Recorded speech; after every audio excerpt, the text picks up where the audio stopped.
안녕하세요. 하고 싶은 거 다 하는 디자이너 하디입니다. 이번 강의에서는 이동, 크기 조정, 회전 등 포토샵의 기본 변형 동작들을 알아볼게요.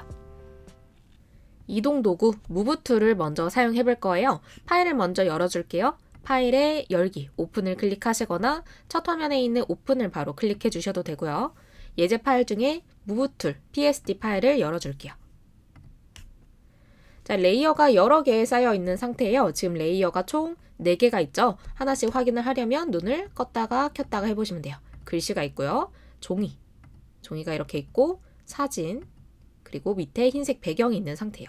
한 번에 눈을 다 켜려면 이렇게 클릭 앤 드래그해서 쭉 밀면 한 번에 킬 수가 있고요.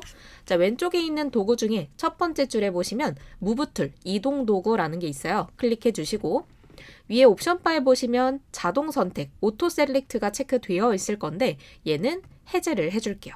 오토 셀렉트가 안 보이시는 분들은 이런 아이콘으로 대체되어 있을 수가 있어요. 포토샵 옵션 바의 모양은 모니터 해상도에 따라서 조금씩 달라질 수 있으니까요. 어쨌든 해제를 해놓은 상태면 됩니다. 자, 우선 레이어 패널에서 종이 레이어를 클릭해 주시고요. 화면을 클릭 앤 드래그해서 이동을 해볼 거예요. 자, 이렇게 하면 종이가 이동이 되죠. 근데 꼭 종이 위에를 클릭 앤 드래그 하지 않아도 무조건 종이 레이어만 움직이게 되어 있어요. 화면의 어느 부분을 클릭 앤 드래그 하든지 레이어 패널에서 선택된 해당 레이어만 이동할 수가 있는 거예요. 모든 작업은 레이어가 기본 단위가 되기 때문이죠. 자, 이번에는 옵션 바에 있는 자동 선택, 오토 셀렉트를 체크하고 클릭 앤 드래그를 해볼게요. 자, 레이어 패널 잘 보세요. 지금 종이 레이어가 선택되어 있는 상태인데요. 제가 화면에 이 사진 부분을 클릭 앤 드래그 해보면 이렇게 사진 레이어로 선택이 바뀌면서 사진만 이동이 되고 있죠. 글씨 레이어도 클릭 앤 드래그를 하면 바로 레이어 패널에서 선택이 바뀌면서 글씨 레이어가 이동되고요. 종이도 클릭 앤 드래그 하면 레이어 선택이 바뀌면서 바로 종이만 이동이 되고 있어요. 이렇게 자동 선택은요, 화면에서 바로 클릭 앤 드래그하는 그 레이어를 자동으로 선택해서 이동할 수 있는 기능인데요. 보통은 체크를 해제해놓고 사용하는 편이에요. 지금은 레이어가 3, 4개밖에 안 되니까 이게 더 직관적이고 괜찮지 않나 라고 생각하실 수가 있는데 이렇게 좁은 화면에 레이어가 여러 개 쌓일 때는 오히려 이게 더 혼동을 주기도 하기 때문에 항상 레이어 패널은 옆에 이렇게 켜놓고 현재 어떤 레이어가 선택되어 있는지를 체크한 다음에 이동 작업을 해주시는 게 실제로는 훨씬 더 간편한 작업이 되실 거예요. 이거는 작업을 많이 해보실수록 더 많이 느끼실 수 있는 부분이라고 볼 수 있고요. 그런데 간혹 창을 굉장히 크게 해놓고 작업할 때가 있어요. 지금 창의 크기는 가로 세로 1000픽셀밖에 안 되는데 책의 뒷부분의 예제 중에 상세 페이지 디자인을 하는 부분이 있는데 거기에서는 세로 길이가 무려 10,000픽셀이 되거든요. 이렇게 창이 굉장히 클 때는 오히려 레이어를 하나씩 찾는 게 더 번거로워요. 그럴 땐 화면에서 바로 클릭 앤 드래그 하는 걸 이동할 수 있게 체크를 해놓기도 합니다. 그리고 이동이라는 작업은 사실 굉장히 기본적인 작업이잖아요. 그래서 다른 툴을 쓰다가도 갑자기 이동을 해야 되는 경우도 많이 있어요. 그래서 다른 도구인 상태에서도 마우스를 잘 보시면 컨트롤, 맥은 커맨드를 누르고 있을 때 바로 툴이 이동 도구로 바뀌는 게 보이죠? 어떤 도구든 상관없이 컨트롤 누른 채로 드래그를 해주면 해당 레이어 패널에서 선택된 이 종이 레이어가 바로 이동이 되는 거예요. 다른 도구도 마찬가지예요. 브러쉬 도구인 상태에서도 컨트롤 누른 채로 드래그해서 바로 이동을 할 수가 있어요. 자, 근데 이동 도구인 상태에서 컨트롤을 누른 채로 클릭 앤 드래그하면 컨트롤 누르고 있을 때 이렇게 자동 선택이 체크되어 있는 게 보이죠? 컨트롤 누른 채로 클릭 앤 드래그하면 자동 선택과 똑같은 기능이에요. 반대로 얘가 체크되어 있는 상태에서는 컨트롤 누르고 있으면 자동 선택을 해제해서 레이어 패널에서 선택된 해당 레이어만 이동을 할 수가 있는 거죠. 자, 근데 조금 예외적으로요. 여기 밑에 도구 중에 이렇게 생긴 게 펜 도구라는 애예요. 그리고 조금 더 밑으로 내려가면 이렇게 생긴 게 모양 도구라는 애거든요. 이 두 가지 도구는 패스라는 것을 기준으로 작업하게 되거든요. 패스는 어떠한 작업을 하기 위한 가상의 선이라고 보시면 돼요. 그러니까 화면에 실제로 보이는 건 아니고 그래픽이 아니고 가상의 선이기 때문에 그 가상의 선을 선택할 수 있는 패스 셀렉션 툴 혹은 다이렉트 셀렉션 툴 둘 중에 하나로 바뀌게 되거든요. 펜 도구인 상태에서는 컨트롤 누르고 있으니까 다이렉트 셀렉션 툴로 바뀌게 되고요. 여기는 모양 도구 클릭한 상태에서 컨트롤 누르고 있으니까 이렇게 패스 셀렉션 툴로 바뀌는 걸 볼 수가 있죠. 그래서 여기에 있는 이 세 가지 도구는 따로 세트로 생각해 주시고 다른 도구, 다른 기본적인 도구들에서는 컨트롤 드래그 하면 바로 이동 도구, 무브 툴을 쓸 수 있다라고 기억해 주시면 돼요. 저는 끌 거고요. 여긴 X자를 누른 다음에 돈 세이브, 저장을 하지 않고 꺼줄게요. 자, 이번에는요. 이미지 파일 전체를 변형해 볼 거예요. 캔버스 자체, 그러니까 이미지 자체를 자르거나 덧붙이고 싶을 때 혹은 이미지의 크기나 해상도를 조정하고 싶을 때 쓸 수 있는 기능이 있어요. 자, 우선 파일을 따로 열어볼게요. 오픈 혹은 파일의 오픈을 클릭해 주시고 이미지 파일 전체를 변형하기 PSD 파일을 열어줄게요. 자, 직관적으로 우선 이 파일을 잘라볼 거예요. 도구 중에 이렇게 생긴 자르기 도구 크롭 툴을 클릭해 주시면 되고요. 클릭 앤 드래그 하면 이렇게 바로 자를 수 있어요. 더 크게 하면 창이 커지는데요. 커지는 부분의 색상은 여기 있는 배경색, 백그라운드 컬러로 바뀌게 되거든요. 이 점 유의해서 사용해 주시면 되고 다시 되돌아가 볼게요. 위에 보시면 이렇게 화살표 있죠? 클릭해서 처음 상태로 돌아갈 수 있고요. 크기 조정을 하실 때 모서리 부분을 클릭 앤 드래그 하면 이렇게 비율이 고정이 되지 않는데요. 쉬프트를 누른 채로 클릭 앤 드래그 하면 비율은 고정하고 크기만 바꿀 수가 있어요.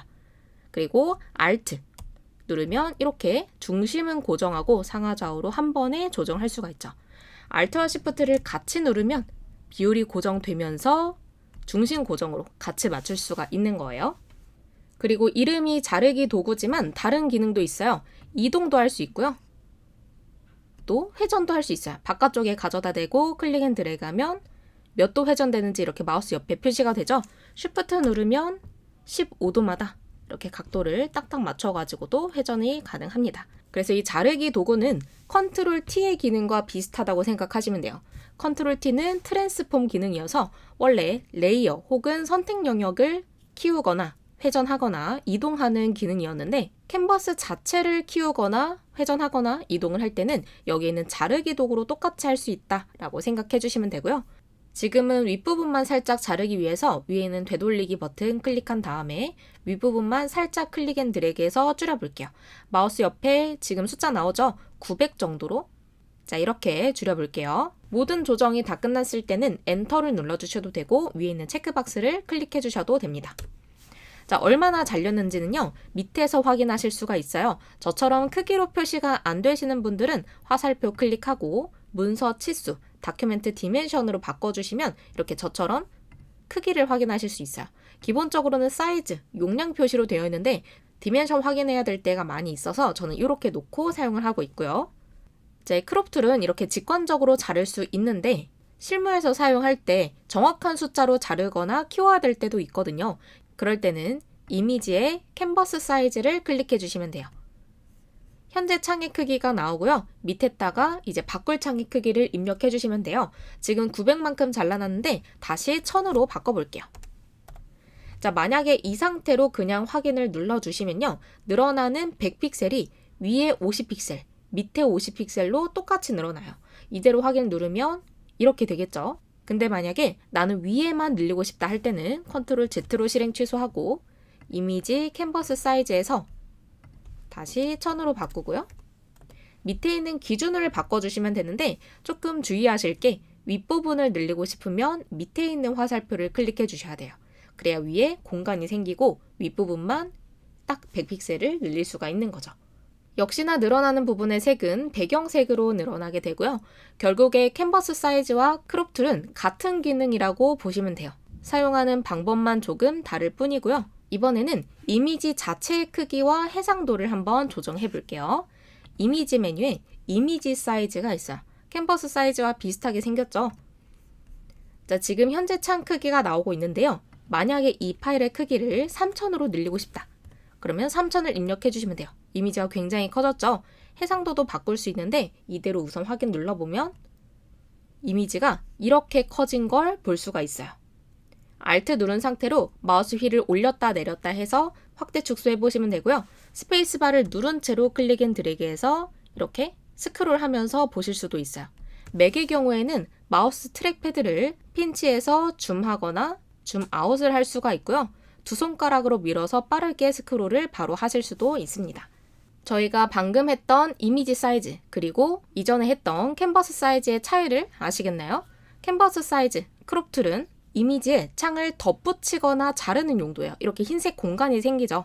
그런데 이미지 사이즈는 있는 이미지 자체를 늘리거나 줄이거나 하는 용도예요. 지금은 실습을 위해서 이미지를 폭과 높이 3배씩, 그러니까 총 9배의 크기로 키운 거죠. 그런데 실제로는 이렇게 크기를 극단적으로 키우는 경우는 거의 없다고 보시면 돼요. 지금 이건 사진이 아니라 그래픽이기 때문에, 그리고 제가 글씨의 속성을 담아놨기 때문에 화질이 깨지지 않고 있지만 사진의 크기를 이렇게 키웠을 때는 화질 손상이 굉장히 많이 일어날 거예요. 지난 레이어 강의에서 설명을 드렸었죠? 적은 색상의 정보를 가지고 억지로 많은 정보를 만들어내려고 하면 화질이 손상이 될 수밖에 없는 거예요. 물론 포토샵에서 보정을 좀 해주긴 해요. 하지만 완벽하진 않기 때문에 크기를 키우는 경우는 많이는 없어요. 그것도 이렇게 많이 키우는 경우는 거의 없다고 보시면 돼요. 이 점은 유의하면서 두 가지 기능 구분해서 생각해 주시면 될 것 같습니다. 이번 강의 할만하셨죠? 오늘 배운 것들은 기본 기능인 만큼 자다가도 할 수 있을 정도로 충분히 익히시길 바랄게요. 앞으로 수시로 쓸 테니까요. 오늘도 수고 많으셨고 다음 강의에서 뵐게요.